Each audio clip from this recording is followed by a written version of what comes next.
دونك عندنا اولا صحافه سمعيه بصريه، اوديو فيزوالي نيميريك. عندنا صحافه رياضيه، الناس اللي مولعين بالرياضه يروحوا صحافه رياضيه. عندنا صحافه اقتصاديه، كاين عندنا بزاف اللي يقراو او جي في الليسي يقدروا يلقاو واش يحبوا في الصحافه الاقتصاديه.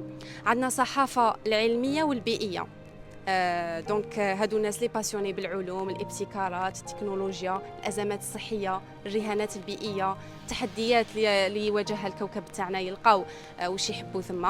عندنا تخصص جيوسياسيه وسائل الاعلام، دونك نهضروا كيفاش وسائل الاعلام تولي قوه فاعله في العلاقات الدوليه. عندنا تخصص وسائل الاعلام ثقافه ومجتمع، ندرسوا علاقه لي ميديا بالمجتمع، كيفاش ميديا انفلونس البرسبشن والتصورات نتاع المجتمع، وكيفاش المجتمع ياثر في المحتوى تاع لي ميديا، تسمى علاقه هكذاك تبادليه. وعندنا اخر تخصص هو التخصص تاعي اتصال